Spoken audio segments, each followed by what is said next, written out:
Oh, sorry, didn't see you guys there. Just reading WrestleTalk magazine. Fantastic issue this month, which I think there's no one better. He said to me before we started, it was like it's a bit of a Dave heavy issue. So we've got Dave Bradshaw on the show, which Dave is someone who, if you've listened to any decent wrestling promotion here in the UK, you would have heard his voice. He is in Europe a fantastic play-by-play announcer, someone that was on WrestleMania this week, someone that, as I said, writes for the WrestleTalk magazine, and someone that I think has got a lot of respect in the wrestling community. So we're very much looking forward to having him on the show today. So Dave, how you doing? I was doing all right, but I'm upset you brought up WrestleMania because, well, not to spoiler it for anyone who hasn't seen it, but I didn't do that well. So I'm told it's tough to be on your first time. I'm told it's supposed to be tough. So I'm taking solace in that. Yeah, it was one that wasn't too trivia based, and I when I was watching it, I was like, don't know if I would have got that. So I think it was a very, very good effort. But we thought we'd bring Dave onto the show today while Alex isn't here to speak about all the wrestling news, and then if we have a bit of time left over, I thought it'd be quite interesting to have a bit of a Q&A with Dave. We'll open the floor up to the comment section, and people can get in their questions, sort of anything they want to know about Dave's career, because you've called some big matches in your time. Who would you say? We'll start with one sort of a quick question now. Who would you say are some of the sort of like, I guess, pinch me moments where you've been sort of at the booth or the desk and sort of been like, oh, okay, I'm calling a match that's sort of on a big scale? Yeah, I was talking about this the other day actually on Quizlemania, but I would say definitely some of the stuff I did with What Culture Pro Wrestling, where we had, particularly in that sort of latter part of 2016, early 2017, just when it was really taking off, we were playing to arenas of, upwards of 200 people sometimes. We had, Kurt Angle against Cody Rhodes, I've talked about as one of my favorite matches I've ever called. We had a 64-man Wrestling World Cup in 2017, where we had people who are now among the absolute biggest in the industry. We had Ricochet was in it, Will Ospreay, Keith Lee, Zack Sabre Jr. was in it. I mean, just a ridiculous list in hindsight of this, and with them for a whole 5 days on a bus. It's looking back at it now, it's one of my best memories in wrestling, because you think, oh wow, some of these guys are well on their way to becoming legends in the industry, and I'll be able to say, oh yeah, I was playing Scrabble on the back of a bus on the M1 back in 2017. Okay, you cannot leave us on that note. Who is the best wrestler that you've ever faced at Scrabble? You know what? I don't know. I'm thinking about Scrabble, but we played a game called Mafia on the bus. Okay. I don't know if you've ever played that. It's like a game where someone is like the killer and someone else is the detective, and it's a bit like Wink Murder. Like you have to kill. Okay. Whenever they close their eyes, and there are some people who are very, very shrewd, very, very cunning in the wrestling industry, and could be real murderers based on their based on their level of talent. No, but there's a few. I won't name names, but there are certainly some very cunning potential evil geniuses in the wrestling industry. Awesome. We're as always on the Wrestling Daily, we're going to dive into the news, and we've actually got quite a lot of news to cover today. We've got, and sort of the titular bit of news which broke earlier today from the ever reliable WrestleVotes, who said that several sort of top WWE stars, sort of the old timers, the part timers, are going to be returning very soon. We've also got news on how new quarantine rules are going to impact WWE, AEW, and more. How WWE had some plans for Aleister Black that have been dropped. Two people that are being discussed for WrestleMania opponents for Roman Reigns. The brother of a top WWE star is going to be making his AEW debut next week. How many fans WWE are hoping to have at WrestleMania? How WWE is actually going to be making history tonight on 205 Live, and much, much more. I think we should just jump straight into the news, don't you, Dave? Yeah, go for it. Yeah. So, WrestleMania 37, obviously across 2 nights, and WrestleVotes is reporting that because it's now going to be held over 2 nights, WWE feels they need 4 big matches, sort of 2 on each night, and they're going to need some outside help to do that.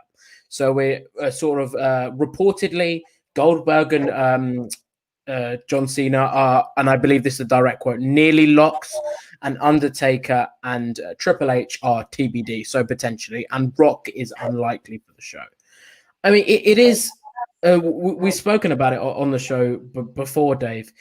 It's a difficult situation for WWE. I know they often feel, fans often feel, oh, they just bring back the part-timers, they just bring back the older stars.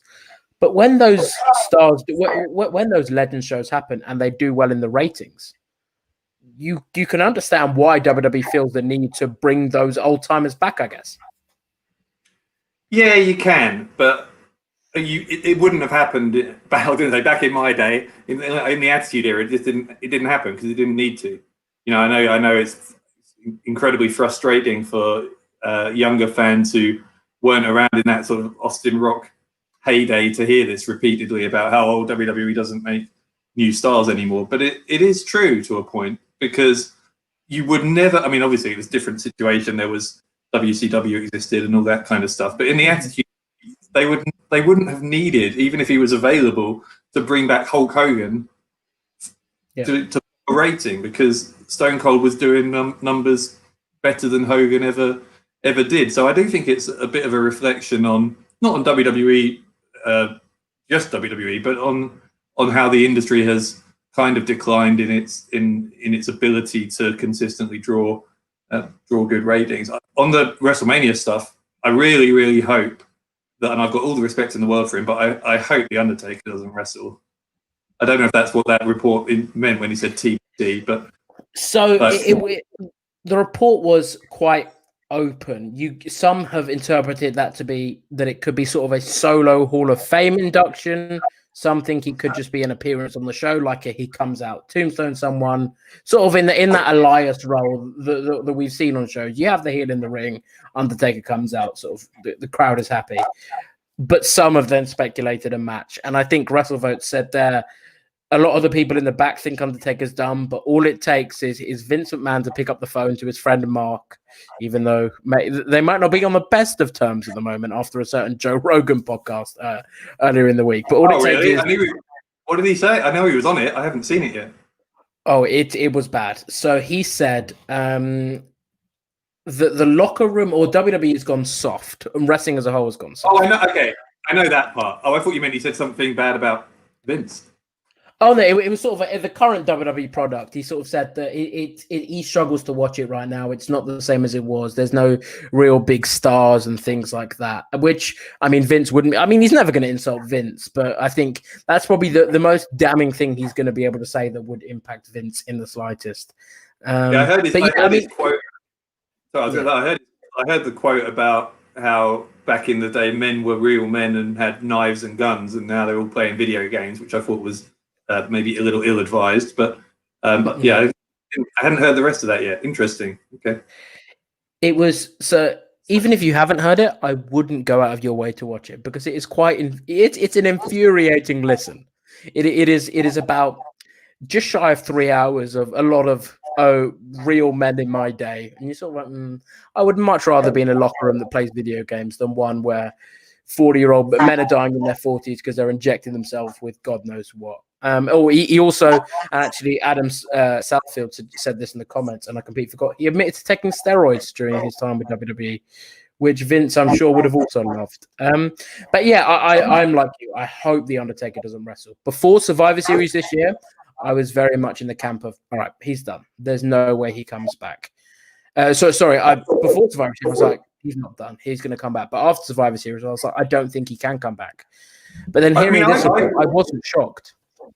Yeah, I get the impression that he thinks he's done in the same way that Shawn Michaels thought he was done. And actually, to be fair to WWE, they do have somewhat of a good track record of sticking to these things. Like Ric Flair has not wrestled in WWE since 2008. That was intended as a retirement angle and stayed that way. Shawn Michaels hadn't.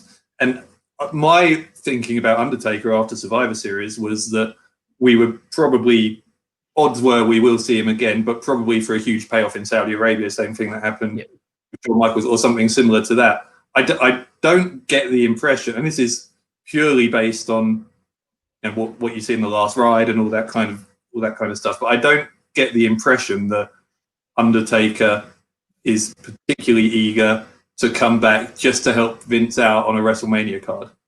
I think he would want. I think he'd want a lot. I think it would be about, and I'm not saying this critically. I think it would need a very big payday. Yeah, I think it'd be very much like the Shawn Michaels thing, as you said, where he doesn't feel the need to do it, but if the money's right, he'll do it. In terms of John Cena and Goldberg, who are reportedly locks for the show, so very much sort of all but confirmed. Have you got any sort of suggestions for who they should face? Because I know we're all worried that Goldberg is going to win the title from Drew McIntyre at the Royal Rumble and go on to defend it at WrestleMania. I don't think that's happening, but have you got any sort of, I guess, predictions and then more wishful thinking for who you'd like to see John Cena and Goldberg face at WrestleMania, respectively? I'm assuming that they're heading for Goldberg Roman Reigns. Yeah, I do not want to see because especially at WrestleMania with fans, because I think, as we know, the more committed wrestling fans, the type who would go to WrestleMania, are not likely to cheer for Goldberg. And actually, in a reverse of what it would have been like in recent years, are quite likely to cheer for Roman Reigns because his heel over the past year has been just, I think, one of the best things I've seen in wrestling in years. So if they go against Roman Reigns at WrestleMania, Reigns will be the babyface by default in the eyes of that crowd, I think. And that would ruin all the good work of this year. I want to see Roman Reigns against someone where that heel persona with Paul Heyman and Jey Uso and all that stuff that's been going on can play out to its natural conclusion on the biggest stage. And I don't want to see that role reversed by putting him in a position where he's going to be cheered for. So I fear that with Goldberg.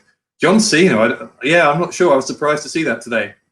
I thought he was essentially done now. And I don't know who you would put him in there with for like an attraction style match. I didn't enjoy, I know it splits opinion, I didn't enjoy the thing with Bray Wyatt last year. I know a lot of people did. I loved the Boneyard match. I'm not against cinematic matches per se, but I didn't really get it. I didn't really think it worked. So I don't know where Cena would go with the current roster, like where there's a story to tell. I mean, what do you think? I don't know. So it's difficult because I can see them going in that Goldberg Roman Reigns route. We'll actually talk about it later on because there is a report on Roman Reigns. So I'll leave my thoughts for that one later on. But in terms of John Cena, but I'm thinking about top heels on the roster, and there aren't really any apart from Roman Reigns. I could see them doing John Cena, Roman Reigns. I think that, and I would be actually interested in seeing that because I think that is a big enough name where it would warrant it. We've seen the match before, but it was in a time where, as you say, it's weird to say him being a babyface before I don't think fans have ever been more into Roman Reigns. So I think this would be the time to do that match. You could main event WrestleMania with John Cena, Roman Reigns, and it would feel sort of like that big time deal. I could also see him maybe, as much as I hate it, and I think, all right, who's the top heels in WWE at the moment? My mind goes to Randy Orton, and I hope it's not because it's not 2007. But I could see WWE doing something like that. Maybe even Drew McIntyre if they want to put Drew over strong. Have Drew McIntyre beat John Cena. In terms of people on the roster that Drew's faced, he's had matches with Seth Rollins, AJ Styles, Keith Lee even. So I could see them doing that. Sorry about that. I got something stuck in my throat. But yeah, I think John Cena, Drew McIntyre could be an option. And I think I'd be quite happy to see it because I think it's what Drew McIntyre would need. He's faced good, so he's had good stories, but with the likes of Bobby Lashley, Dolph Ziggler, who, with all due respect, aren't those John Cena names. And I think if you really want to put him over, having him beat someone like John Cena at WrestleMania would be fantastic, especially sort of if he's considering if WWE is considering having him hold the title for sort of longer than WrestleMania and into sort of SummerSlam time next year. Yeah, I mean, it definitely makes sense to have, if you're going to bring John Cena in, you would hope that they would use him, as you say, to put over someone in the current roster who's there full time and who needs the rub, you know, rather than Randy Orton. I don't have a problem necessarily with seeing a Cena Orton match. I think Orton is great. I loved the. I know it's some people thought it was horrendous, but for some reason, but I loved the promo with the mask this week. Oh, really? I thought it was great. Like, I think that's like Randy Orton when he's doing that weird kind of psychotic version of himself, which he has been doing recently.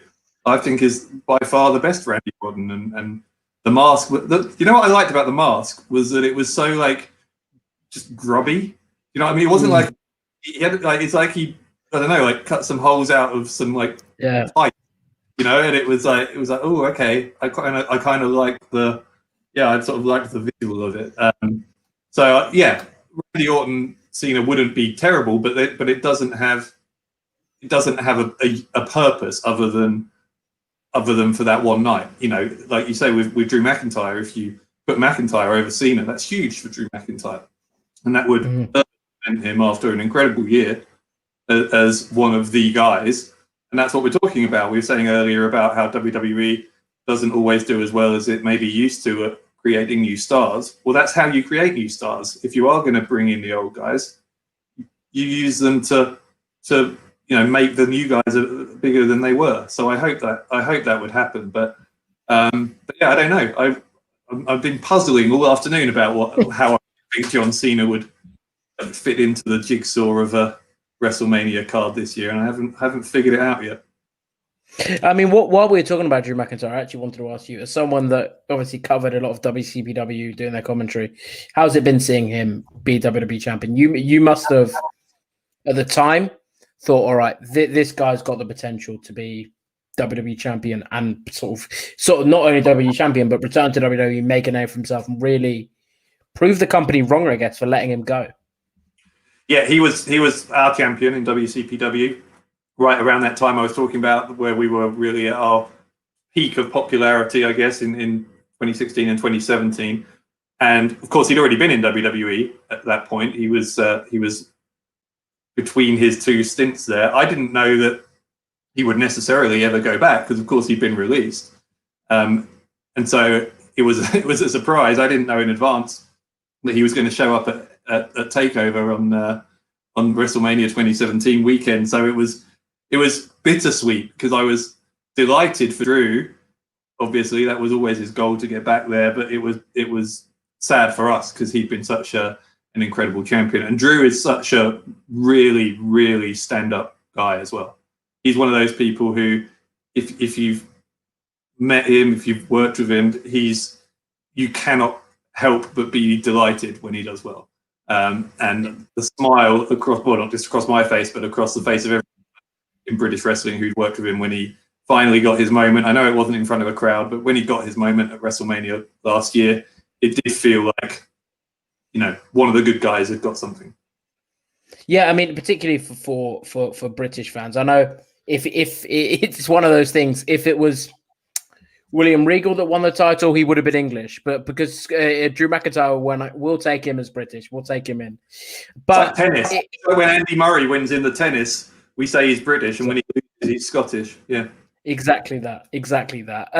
Yeah, I mean, as you were alluding to there, I've interacted with Drew McIntyre several times, and I can honestly say he's one of the nicest wrestlers, one of the nicest people I've ever interacted with. And as you say, it couldn't happen to a nicer guy. So I hope, especially if fans are there, because he's really been robbed of a great moment. And I think not only what he's done inside of the ring, but outside of the ring as well, in terms of the media appearances he does. If I scroll through Twitter, I can almost guarantee I will see a clip or a quote from a Drew McIntyre interview that week, because he does media more than anyone. I spoke to someone in WWE that said he works the John Cena schedule. So he really deserves a big WrestleMania moment. And I hope that is beating someone like John Cena, because yes, it might be taking away a spot from someone on the roster like a Keith Lee or even a Sheamus, because they're doing some stuff there. But in terms of what would mean the most for Drew and what would be most beneficial to him, I think something like John Cena, you can't really look past that. But yeah, we mentioned briefly there the sort of Roman Reigns things. Dave Meltzer is reporting in Wrestling Observer Radio that two people are being discussed for Roman Reigns at the moment. One being Daniel Bryan, and the other, some were speculating Shinsuke Nakamura because of what they've been doing on SmackDown. That reportedly isn't in the plan. And the second person isn't known, speculated to be Goldberg, but who knows? Like you were saying there, I think he needs to go up, especially if fans are there, against a pure babyface to ensure that he is that he is booed. And I know this might be 6 years too late, but seeing Daniel Bryan win the Royal Rumble and then go on to face Roman Reigns at WrestleMania, I think would be the best route over the next couple of months. Again, with that WrestleMania crowd, you've got to pick someone for that babyface spot against Roman Reigns who those fans will love. And there are a good portion of the WrestleMania crowd who go every year or go quite often to WrestleMania and will have been there for WrestleMania 30 and have a real soft spot for Daniel Bryan. And I think Daniel Bryan is excellent as a babyface, particularly against guys bigger than him, where he's in that kind of underdog role. So Daniel Bryan would be a great shout. It did seem, I thought, for several months it was going to be The Rock. You know, that being head of the top of the tribal chief and all that was seemed to be. I almost thought it was too obvious. I was like, well, we all know where this is going. You know, given what family that's from, but I don't think they're going to do that this year, and I think that's probably good because purely I want to see that in a stadium with 100,000 people, and look at that WrestleMania announcement last week where they've given us the next 3 years. You look at it and you think, I mean, Dallas would be great. I've been in that Dallas Cowboys Stadium in Dallas. It is absolutely enormous.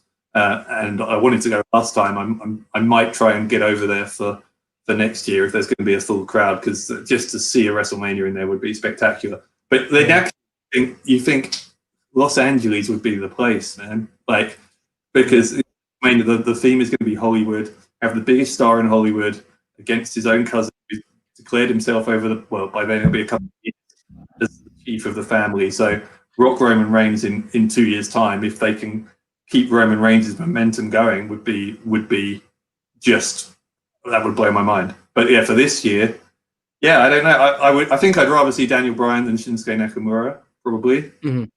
I mean, someone else's name's been thrown out is Big E. How would you feel about that? Maybe sort of I know he's Intercontinental Champion, and we've actually never seen it before.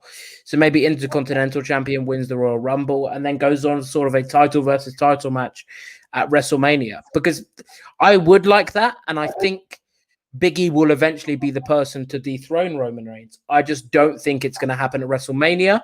So if the, I guess, byproduct that we get is having to delay the Big E match and have Daniel Bryan in this spot where he can lose, I think I'd take that. But how do you feel about potentially Big E being Roman Reigns' WrestleMania opponent? I think that's a good choice as well. I think Big E is naturally likable, naturally sympathetic. You can put him in that role. Obviously, a different match than it would be, a different dynamic than if it's Daniel Bryan, because he's got to be two heavyweights rather than a David Goliath type situation. But yeah, Big E would be a great choice as well. I'm trying to think. I mean, I suppose Drew McIntyre's off the table now for Roman, and probably needs to be out because they've already done that match a few months ago when the Roman Reigns Tribal Chief thing was just starting out. If it wasn't The Rock, well, then presumably build up to the two big names from the two brands at WrestleMania. But that's not going to materialize now, I don't think. No, probably not. And on the back of what you said about The Rock, if COVID sort of the situation it didn't take as long as it has taken, and this year's WrestleMania was in Los Angeles, as has been reported, as has been revealed that it was going to be, I do think The Rock would have been the plan. But I think WWE is hoping for those sort of mainstream media that you will get in Los Angeles to be at the show. So I reckon sort of, it feels weird to say WrestleMania 39. I don't know why. WrestleMania 37 is fine. WrestleMania 38 is fine. But something in my head about saying WrestleMania 39 feels weird. But I think WrestleMania 39 will be the place we do see The Rock and Roman Reigns, if not at Texas next year. Yeah, I think so. And like I said, I think that's got to be right. My fear is that in era of wrestling with weekly television and 3 hours of Raw and 2 hours of SmackDown every week, quite how you keep Roman Reigns as red hot as he is now for 2 entire years, it would be a shame to miss the moment while it's like it is. But equally, if they can have him still and keep him here, I know that's the other thing. They've got to have that self-discipline to keep him as a heel and keep him as the top guy running through everyone for a couple of years, and then to run into The Rock. That would be up there with, by then, if they do it right, in the top 3 or 4 WrestleMania main events of all time, I think. 100%. Yeah. But I think if they do it right, only if they do it right. And that's often the thing with WWE. They've got all the tools, but if they do it right is one of the things. And to be fair to them, SmackDown's been very good recently. Roman Reigns, all the stuff he's been involved in, I can't think of many things where I would have said, no, I would have done that differently, or I don't think that was right. I think it's been very good. So if one story is sort of giving us that faith in WWE, I think it is the Roman Reigns one. So I hope I think it would be wasted, given the story, not to explore Rock and Roman Reigns at some point, if Rock is able to, because that's another thing. Being the Hollywood megastar he is, whether WWE wants it and WWE can get it are 2 completely different things. And I think it might be. He got in trouble, didn't he? Did he get in trouble? I think. Yeah. So after the Cena match, he injured himself. So sort of the filming of a movie had to be delayed. So now production companies and things are getting his sort of his insurance is just not worth it for either party. So yeah, I guess getting him able, sort of having a free slot where it's not only he's available for those dates, but he doesn't risk missing out on opportunities if he gets injured or if anything happens. So getting him to the show is going to be a pretty hard task. But if they pull it off, as you say, I can't think of a bigger WrestleMania main event.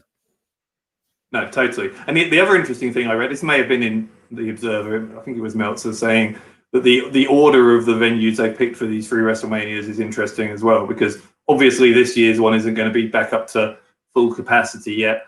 But by going, and we don't know what the negotiations were and why it's in the order it is, but one possible reason is by going Dallas next year and LA the year after, they might be slightly more likely to be able to have full crowds because of the politics in the 2 different states. Dallas is in Texas, obviously, and that's a state that seems to be much less reticent to reopen, much like Florida is, whereas California has been much kind of stricter with the lockdown. So that seems to be possibly factoring into it as well.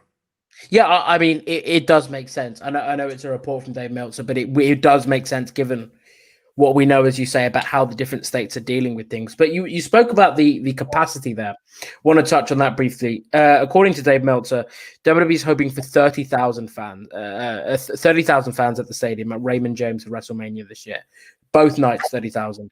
But in typical WWE fashion, whatever the Super Bowl does, they will be looking to top. The Super Bowl's next month, sorry. And that's sort of what WWE is going to be looking at as all right, how are we going to run shows at Raymond James in the current climate?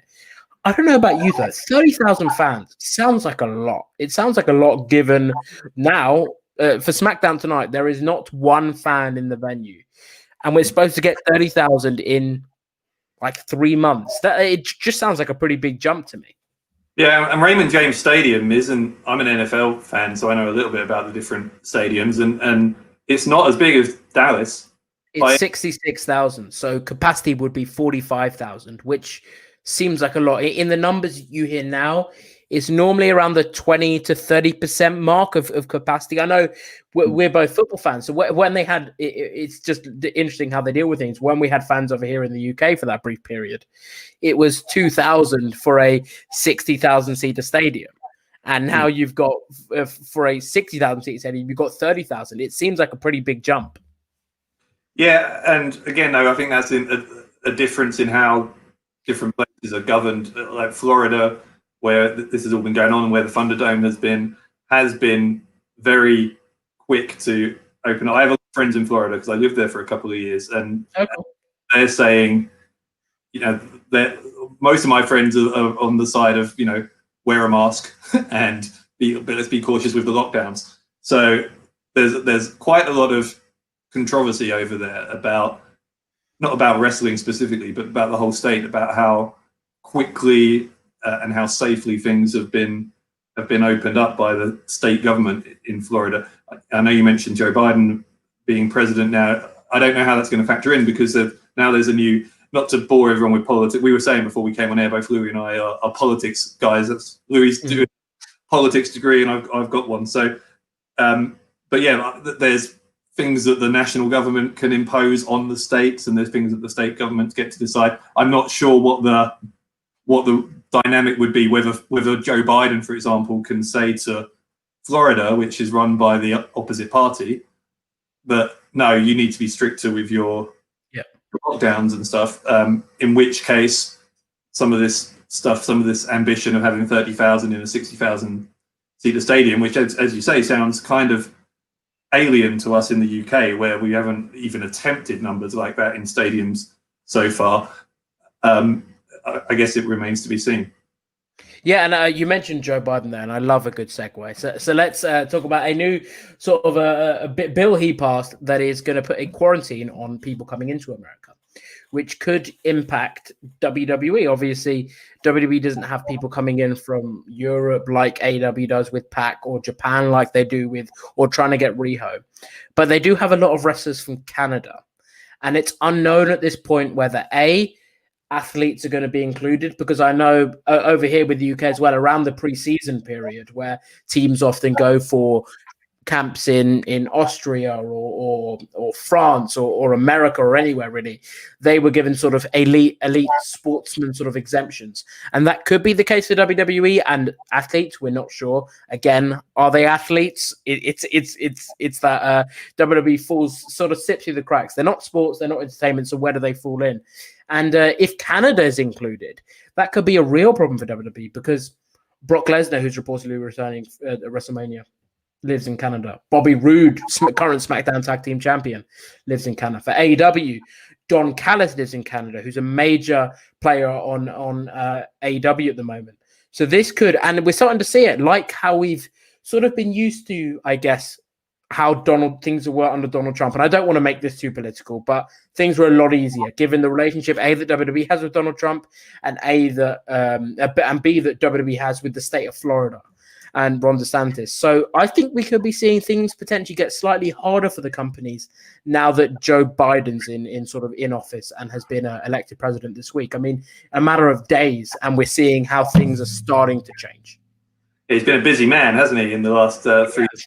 He got inaugurated, signing orders, reversing a lot of things that his predecessor did. So yeah, I don't know. I mean, again, it's going to come down to what he has the power to do and what states can choose to ignore or whatever. Because yes, Joe Biden is now president. He is a Democrat, and as we know, the McMahons are well connected in the Republican Party, so that doesn't help them. But Florida is still very much run by Republicans, and no doubt the fans are well connected there. So I don't. Yeah, we live in a time of great uncertainty in many aspects of our lives, and I think that could be one. In terms of like people being in Canada, individual cases might vary. Someone like Brock Lesnar is very independent-minded, so he might have a few thoughts on whether he wants to come into the US and have to quarantine for 2 weeks before wrestling, but in most cases, I think it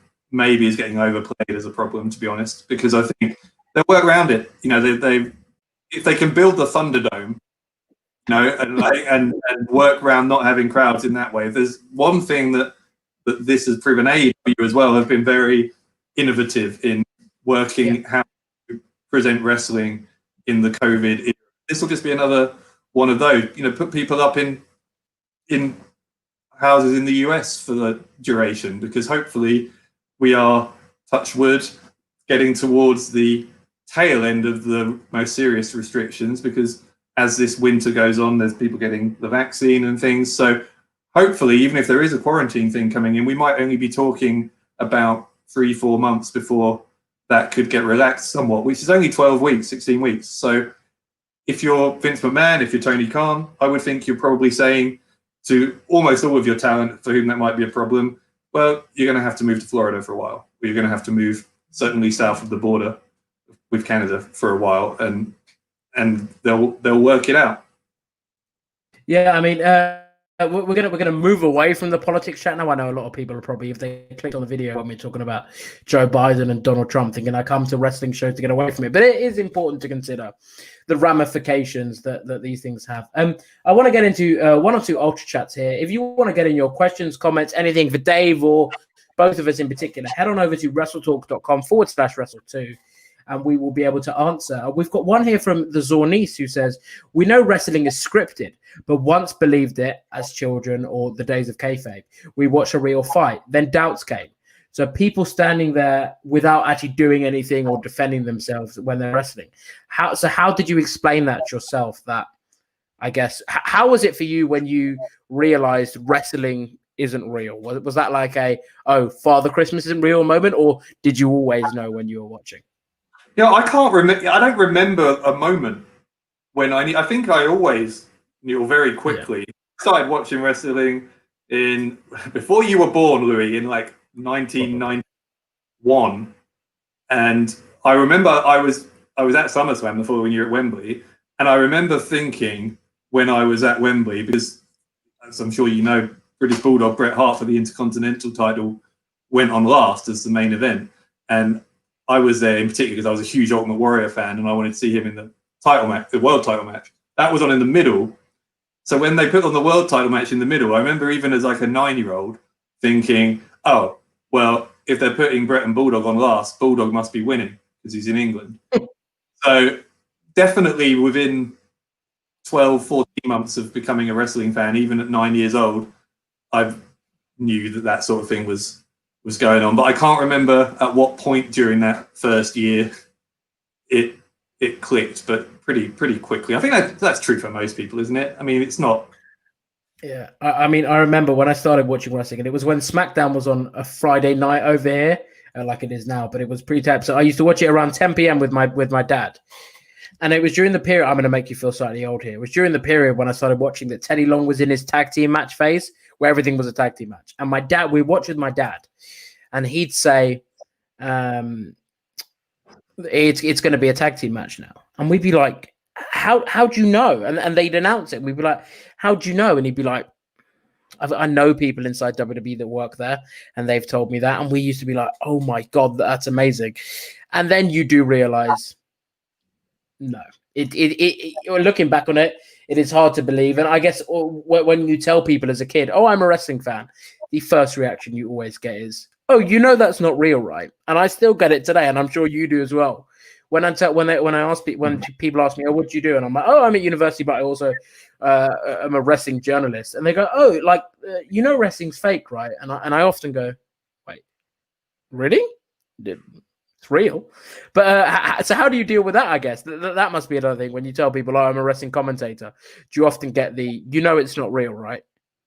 Yeah, I was talking about this the other day. I think with Luke Owen on the WrestleTalk podcast, and we were saying, I find it a bizarre objection. Mm-hmm. You know, those things. It's like, yes, it's fake, but then I don't like the word fake because it implies that there's no athleticism involved. It's predetermined. Yes, of course, but so are movies. So is every TV you watch. So what's the problem? And I think actually, if you think about it, what it must be is that wrestling's heritage is that we used to try and convince people that it wasn't real. And so maybe people's parents are still of the opinion that, oh, if I watch this, it must be because I'm an idiot, because it would, if I watch this, it must mean that I think it's real. And that's why I'm got an aversion to watching wrestling or something like that. I don't really know. It'd be a really interesting psychological study of the population, why they're so obsessed with wrestling being scripted as opposed to everything else on television being scripted. So I don't.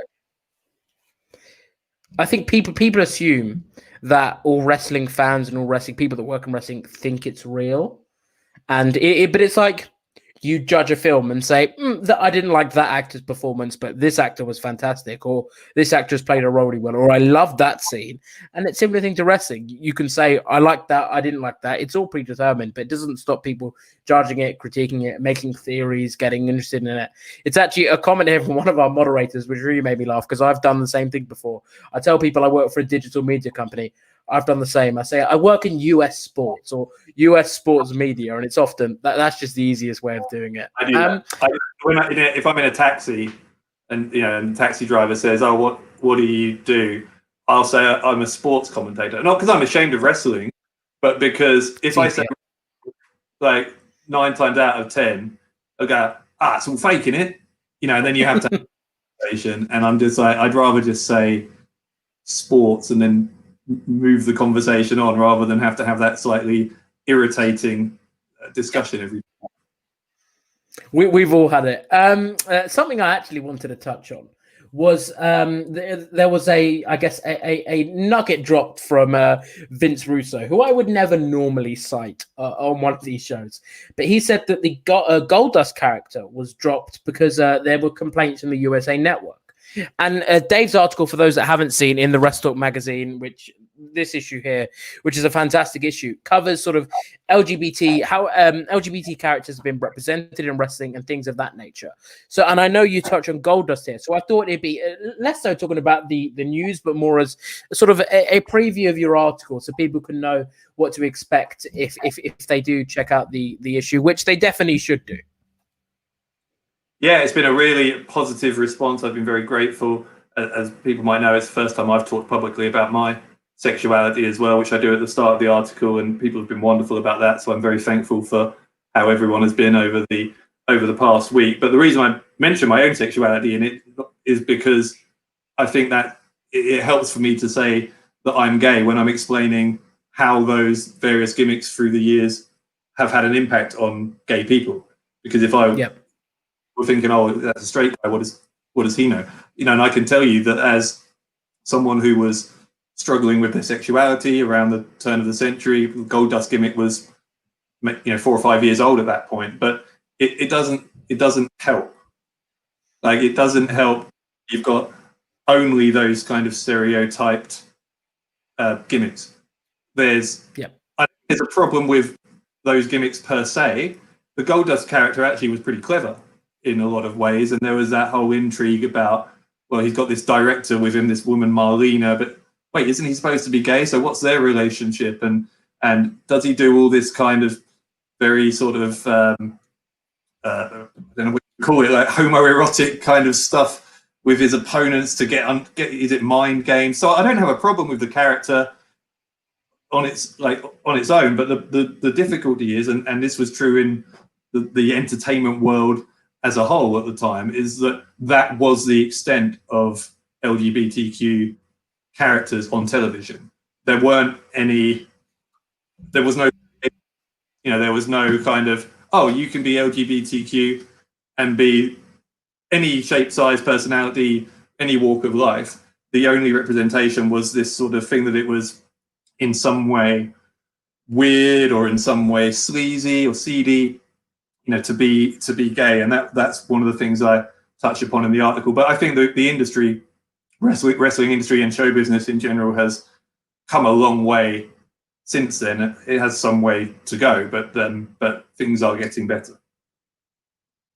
I completely agree. And listen, as I said, your article was a fantastic read, and your podcast with Luke, the WrestleTalk podcast from last week, which people should also go and check out if you want an extended preview, an hour's preview of what some of the topics that Dave discussed in the article. But a thing that stuck out to me was when you mentioned, sort of, I guess traditionally, characters that were LGBTQ were always heels, because the promoter's idea is no one would cheer a character like that, which is, I guess, it's one of those things that you're like, oh yeah, I never thought about that, and that's not right. But I guess, as you say, and we won't get to talk about it too much because the article is a fantastic read, as is the podcast. But it's definitely good to hear from your perspective, and I guess from the perspective of others as well, that things are looking in the right direction, although there is a lot of progress to be made. I think it's a really interesting debate about that that thing about how LGBTQ characters or characters that were implied to be gay, the word was never used. Almost always, it was never used. But to say that someone who's gay, certainly gay male characters, were almost always heels, and their gayness, if you like, was used to draw heel heat from crowd. Now, is that the fault of society as a whole? Because that at that time, wrestling promoters were just putting on what they thought people would boo, and if that's something that they know their audience will boo, then it's not for them to police the morals of the day. Or do wrestling promoters have a responsibility, even back then, to be a little bit more progressive and a little bit more thoughtful of their fan base? So that's an interesting discussion. My own view is a bit of both. I don't think you can let promoters off the hook for all of this stuff throughout time, but also, as I said, you've got to look at it in the context of, it wasn't just wrestling, it was show business, the entertainment industry as a whole, it was society as a whole, what society's views were. But even so, looking back at some of these things in 2021, it's the same with gimmicks that were racist or misogynistic. You know, there's a limit to how sympathetic we can be by saying, oh, but that was just the time they lived in. Yeah. So it's a really interesting discussion of how much responsibility those people at that time should take for it, I think. Yeah, I mean, we actually got a comment from Uptown Avondale here, which I didn't sort of think about. It is, I guess, similar to how wrestling has booked foreign heels, where you come in and you are a foreign heel. Would you sort of share in that I guess were promoters and booking? Is it a similar argument where are promoters and bookers just going, oh, we know that the crowds will boo a foreign heel or a foreigner, so it's best to put them as a heel? Or do you is it sort of that similar argument that you were just discussing there with LGBTQ characters? It is certainly this very similar point, yeah, because it again, the reason promoters have done that through time is because they thought, oh, well, this will make them boo. You know, there is a reason why for decades after the 1940s, anyone who was Japanese or was presented as Japanese, pretty much, not entirely, to be fair, but more often than not, any Japanese wrestlers in the US were presented as heels because there was still that lingering dislike for Japanese people post Pearl Harbor, post World War II. Same thing with Russian characters. You know, you want someone to be a heel during the Cold War in the 70s and 80s, say they're from the Soviet Union, boom, crowd will boo.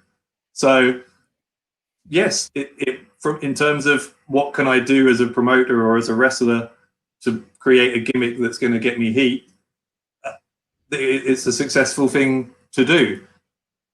Is it the right thing to do? Who knows? Yeah, it's often that distinction of what's good for business and what's the morally sort of and ethically right thing to do. This show has whizzed by, and I've really enjoyed it. But some more news to get onto. I feel like we could have spoken about that discussion like you did with Luke. I know you guys planned to do some of the mailbag questions and then ended up just speaking for an hour about the topic because it is so interesting, and I think not a lot of people discuss it in wrestling, and I think it's an important conversation to be had. So I do think complete hats off to you for, I guess, taking the plunge, doing the article and doing some of the, I know, podcasts you've done. I know you did one with BBC, sort of the BBC Sounds. So I guess hats off to you because it's a courageous thing to do. Thank you. Appreciate it. So sort of another bit of news to dive into here is Aleister Black. And we were speaking earlier about how there's not a lot of sort of, or WWE feels as if there's not a lot of top stars that they can use. And Aleister Black was taken off TV around the time that Zelina Vega was releasing the company. And I think a lot of people started sort of putting two and two together and sort of speculating it's because of that. But that reportedly isn't the case. And WWE actually wanted Aleister Black to debut in a big way and sort of get taken off TV to return in a big way. What are your thoughts on Aleister Black, Dave? And do you think he is someone that if WWE decides, all right, we're going to start doing the right things and putting the sort of the booking pieces into place, like they've done with Drew McIntyre, I guess, that he could be someone we're talking about in a year's time as a top star for WWE? Interestingly, the gossip about Aleister Black a couple of years ago, I remember, was that like Vince was really high on him. You know, thought he was great and was gonna. Vince is high on everyone apparently now. Push him to the moon. So I don't know, like, which I thought at the time was odd because he didn't strike me as a Vince McMahon type project. Maybe a Triple H project, but certainly not someone who Vince McMahon would be particularly interested in. And so he was one of those guys when he came up from NXT onto the main roster. I was like, I don't know if that's a good thing for him or a bad thing in the long run. I'd be pleased if he is getting a push, but I don't know. I don't know what Vince McMahon would want to do with him on the main roster, because the track record of how he's been used since he's been on one of the two main brands has not been great. Maybe they're going to have another go, maybe wipe the slate clean and try again, but we'll have to wait and see. We will completely. I think he's someone that it has the potential to be that top star, but it is just, I think he isn't someone that you can book like any other babyface or heel. It needs to be sort of a careful thing with Aleister Black where you do things the right way. Things need to be thought out, and I hope they do start doing that. In a little bit more news, which I'll just briefly run through. Before I do that, actually, I'd like to do a bit of a Q&A with Dave. So get your questions in the comment section. We'll open, obviously, if you want your question guaranteed to be read out, head on over to Super Chat it or Ultra Chat it at WrestleTalk.com/Wrestle2. But we'll be taking some for the comments as well. Sort of anything you want to know about Dave's I guess, wrestling commentary career or sort of LGBT, his feelings on how LGBTQ characters represented in wrestling or anything off his article. But sort of briefly, while I let people get their comments in, one more thing, WWE is actually going to make history tonight on 205 Live, which, with all due respect, it's quite it's a show that not a lot of people watch. I mean, even myself, being a wrestling journalist, I don't watch 205 Live. I think there's just too much wrestling coverage, too much wrestling sort of shows in a week that I need one or two just not to watch. And 205 Live is one of those. But they're going to make history tonight because it's going to be the first time that a women's match is taking place on the show. The Dusty Rhodes Tag Classic. Obviously, the women are under 205 pounds. So why not? Let's put them in the spot and see what they can do, because I'm looking forward to seeing it. It's going to feel fresh and new. Yeah, 205 Live has always been one of those things that hasn't quite been. Is it even live anymore? It is. No, I think it's taped actually before NXT. Yeah, they put themselves into a corner by calling it 205 Live, right? Because then the insinuation was they'd always have to have it live. No, I think 205 Live is one of those assets or potential assets for WWE that is very underused, because it actually started really well. And that started with a tournament, the Cruiserweight Classic, which then led into 205 Live. I can't remember when that was, 2016, something like that, was great. And it seemed to bode well for a really good future for a new brand within that kind of WWE umbrella. But it's been up and down since then, I think it's fair to say. And I think that's a shame, because there are some incredible talents in that 205 brand. So if we can see more of that, and if this tournament is going to give that whole brand a higher profile, then great. I think it's great what you said they're going to do, having the women's tag teams in the tournament as well. So we'll see what happens. But that's another one where things kind of like Aleister Black, right? Where it's I really wish the best for 205 Live, just as you do for Aleister Black, but it hasn't always been plain sailing. No, I completely agree with you. It's one of those things. It's not the wrestlers' fault, because they have some of the best wrestlers in the world on there. I know Akira Tozawa, fantastic wrestler. Buddy Murphy, when he was on there, was doing some brilliant stuff. So it would be nice to see sort of 205 Live getting some more love. I want to head into the Ultra Chats before we head out of here, because there are a few. And then we'll head to the Q&A portion. So a question here from Matty. Hi, Louis, and hey, Dave. Louis, you've done a great job hosting Wrestling Daily this week. Thank you very much, Matty. And a question for you, Dave. Dave, I've asked everyone this, but who is winning the Rumble, and is Goldberg winning the Royal Rumble against Drew McIntyre? I hope you both have a good weekend, and I hope Harvey lets you give him a hug. So I'm going to have to explain this, because you won't know who Harvey is. Harvey is my dog. And listen, I know all dog owners say, listen, my dog's adorable. but my dog is adorable. I'll show you a picture of him quickly. Let's get a one. So that's Harvey. Ooh, that's Harvey. He is adorable. I agree. Yeah, very cute dog. So in terms of Matty's question about the Royal Rumble, who do you think's winning? I know we threw out Daniel Bryan's name, we threw out Big E's name. Who do you think is going to sort of win the Royal Rumble? And do you think Goldberg's going to beat Drew McIntyre at the show? It's always really complicated now with the Rumble, because years ago, when there wasn't all the complication of like 2 more pay-per-views between the Rumble and WrestleMania, you could kind of plot out, well, presumably this person's winning the Rumble because this is who I'm expecting to challenge the champion at Mania. I think Goldberg will probably win. I hope I'm wrong. I think Goldberg probably wins against Drew because I think they're going to Goldberg Roman at Mania. How they do that in a way that keeps Drew strong and allows him to be in one of those big 4 matches that they want to have over the 2 days, I'm not sure. So that means if we take Roman Reigns versus Goldberg out of the equation, then the other question is, well, who's going to challenge for the other world title? So I don't know. I mean, Daniel Bryan is an interesting choice. I would like it to be Big E. Because it's nice to see the Rumble used for someone who is in that kind of upper mid-card area that can then push through to a main event level match at WrestleMania off the back of winning the Rumble. So I hope that's what's going to happen. But of course, there's Elimination Chamber to come. There's, I don't know, I can't even remember what they call the other. Fastlane still? Okay, yeah, between now and then. So things could change a lot, and if rumors are to be believed, there is a lot that is still only written in pencil, not pen, in terms of what the WrestleMania card is this year. So it's one of those years where, rather than knowing months in advance who's going to win either the men's or the women's Rumble, that they might be changing plans on the day. It wouldn't surprise me to hear it's one of those Vince McMahon last-minute decisions. Not at all. 1 or 2 more here before we wrap up and head into the Q&A portion, because I know Dave's got another podcast, which is how you know you've got a very special guest when he's in demand. One here from CM Chris. Don't worry, that's not. I've got another 10 minutes or so. One here from CM Chris. Hi Louis and Dave. Welcome to the Wrestling Daily Show.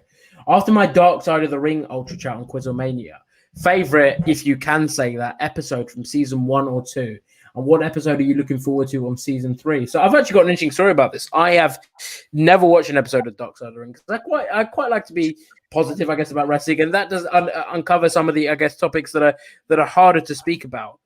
But so my dissertation at the moment, which I'm doing, is I've of course made it about wrestling somehow. I'm doing it on the issues with wrestling and how there's no governing body and what can be done, and sort of links with other sports and the power dynamics at play and things like that. So I'm looking at Dark Side of the Ring as a sort of not the crux of my research, but a rough overview, and some of it is quite harrowing. I mean, in a not a weird way, I guess the Chris Benoit one it's an interesting watch, but it is uncomfortable viewing, and I guess that's a lot of Dark Side of the Ring. None of it is like, oh, I loved that episode of Friends, or that was my favorite film. It's not those like, oh, I loved to watch that, but you can find them interesting and engaging and learn new things, and I think that is sort of the idea of Dark Side of the Ring.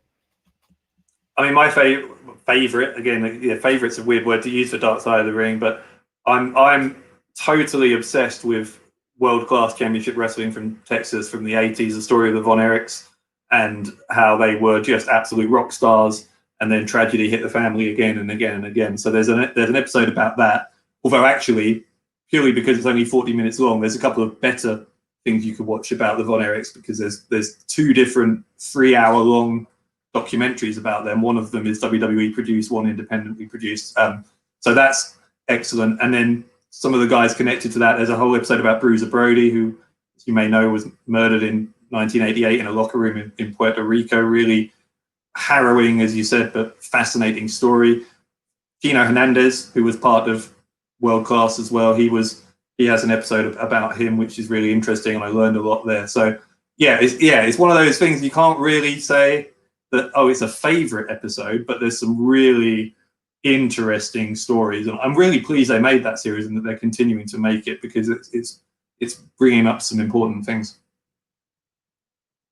No, I completely agree with what you're saying, and it's one of those things where you don't want to say, "Oh, it's my favorite episode," because it just feels weird to say favorite in that context. A final old strat here before we head into just one or two quick fire questions from the Q&A.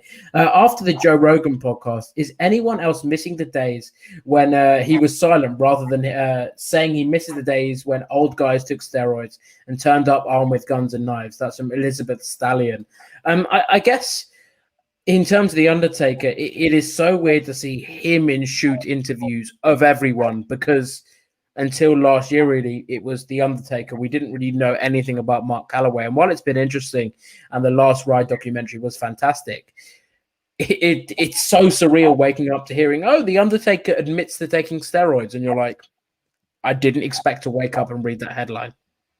Yeah, it's one of those things. It's kind of jarring, isn't it? That like, because when you've got someone who hasn't had any kind of outside of the ring public persona for 30 years, it allows fans to project onto him what they like to think he must be like in real life. And then if you find when you do hear from him talking honestly in an out of character way that he's not who you thought he was, either for better or for worse, then yeah, that might be upsetting, or it might be positive for some people, but it's very much going to be different to what they were expecting. No, I completely agree. It's just surreal seeing The Undertaker in that setting anyway. One or two questions here that I've just picked up from the comments, which I really enjoyed. One here from Matty. Who is your favorite commentator in WWE today? Mine is Vic Joseph. Always thought he was good, and very good. And maybe explain why, so we can, because I guess what you look for in a commentator is probably different from what we look for, considering you've done it for so many years. I do think Vic Joseph is very good. I think Michael Cole is good when he's allowed to be. Me too. I think he's one of the. I remember thinking during the first pay-per-view Roman Reigns Jey Uso match, whatever that was, not the Hell in a Cell, the one. Clash of Champions, yeah. Champions, yeah. I remember thinking when Michael Cole is allowed to tell a story, and it's not Raw where he's got 10 different things to plug every 2 minutes. You know, it was actually really, really good. And the way he not just the way he tells the story, but the way he doesn't speak sometimes, the way he knows when to leave things silent, let the story tell itself, particularly in a match like that where it is very storytelling heavy. I think Michael Cole, inevitably, probably because he's been around so long now, is one of the best there is. I'm a huge Mauro Ranallo fan. I know he's not with WWE anymore. I think he's excellent. And I'm JR, obviously, he's my role model from my era. But Tony Schiavone as well. I'm really pleased that Tony Schiavone's back, because I think he's always been really underrated, possibly because he's from the same era as JR, and JR rightly gets all those plaudits. But Tony Schiavone is a really good commentator. Yeah, and one here from Dion. Is it hard for you to remember the rest of style or moveset, or I guess names of moves sometimes? Yes, because a lot of times, you know, I work on the independent scene. So if someone, I don't know, uses a rock bottom or something as a finisher, it's probably not called that because they're not the Rock. So they probably got their own name for it. And therefore you can have some moves that are maybe commonly used as finishers, or that different wrestlers have 10 different names for. So yeah, I keep a book now, a little notepad, whenever a wrestler's told me what they call stuff, so that I don't ask them every single show. Yeah, that must be. I've always thought about that. How I guess how do people come up to you? So is it your job to go up to people and say, "Listen, what give me sort of a rundown of you so I can give some context," or is that their job to come up to you and say, "Listen, I'm new to the show. We've never worked together before. Can you just sort of here's a brief rundown of me," or is it sort of 50-50 between the two? I think it's both our jobs, because I think we're everyone working as a team to put on a show, and so I think it's important that wrestlers. I say this as a commentator, obviously, so I'm biased, but I think it's important that wrestlers realize the importance of the commentators in telling the story to the crowd. But also, it's important for me to be able to do my job well, that I make sure I've spoken to the wrestlers in each match and ask them what they want me to get over. Is there a particular story they're telling within the match? It's my responsibility, I think, certainly to know what the story is, if there is one, heading into the match, they shouldn't have to give me a recap of everything that they've done for several months prior. But obviously, there's no way I can know what they're planning on doing in tonight's match. So it's good to have that conversation. And if there are any moves I don't know the names of, or I want to double check, then I need to make sure I do that too. Yeah, and one question here, which should be a quick one because it's a very simple answer. What do you think needs to be done to fix Raw long term? It's a very easy question that many the people in WWE aren't trying to figure out right now. And if your answer isn't, make it 2 hours. We're going to have a discussion. Well, you just took the words out of my mouth. I mean, I know why it is 3 hours. Of course, it's for commercial reasons. It's an extra hour of advertising. But if you've been around long enough, kids, you'll know WCW Nitro did this in the 90s. 3 hours is incredibly hard to maintain momentum for. But as we said, they are capable of telling really good stories. The thing they've been doing with Roman Reigns in particular, I think, has been, I know it's on SmackDown, but that's been phenomenal. And so they have the ability to do this. And yeah, it's frustrating sometimes. I know as fans, but we're very lucky. You said earlier, Louis, that there's so much wrestling to watch. Well, enjoy that, because back in the day I sound like such an old man, but back in the day there was not hundreds of hours of wrestling every week. So if you don't like Raw, that's fine, because there's SmackDown's on, and NXT, and outside of WWE, there is an entire world of wrestling, including on the independent scene, which I thoroughly recommend. Yeah, well, on that note, Dave, thank you so much for taking part in the show today. We've really enjoyed having you on, and I know the comments have as well. Speaking about independent wrestling, do you want to give us a bit of a plug for where people can find you? I guess it's pretty hard now, given the fact that UK shows aren't running, but where you are normally, let's say, and where people can find you on social media, and anything you sort of want people to go and check out. But you can find out more about my career at my website, which is www.davebradshaw.tv. And then I'm on social media. It says up there at Dave Bradshaw. That's my Twitter handle, at Dave Bradshaw 83 if it's Instagram or Facebook. So yeah, catch me on there. In terms of promotions, I work still in the UK for several. There's a couple starting up, Riot Cabaret and Wrestle Carnival. I'm hoping to put on shows this year. They'll both be new. I've been doing WrestleGate Pro, Frontline, New Generation Wrestling, various. And then in Europe, I do the German Wrestling Federation, GWF, who are out of Berlin. And I do Hungarian Championship Wrestling, HCW, out of Budapest. And Central Europe, I'm telling you, hotbed. It's a hotbed for emerging talent. So I've said this before, but don't sleep on mainland Europe for the next generation of big talent. Listen, I cannot wait to get to a show, and I think we've actually met once, but I'm not sure if you remember it. At the WrestleGate show, so I'm hopefully looking forward to getting to a show at some stage this year and catch a drink. I know you and Luke said the same thing when you did your show, but yeah, Dave, it's been a pleasure to have you on the show today, and hopefully it's not the last time. Well, thanks. Yeah, I had a lot of fun. Thank you everyone for watching, and have a good weekend. Yeah, I will let you run to do your next podcast. But guys, thank you very much, and I hope you guys all have a good weekend as well.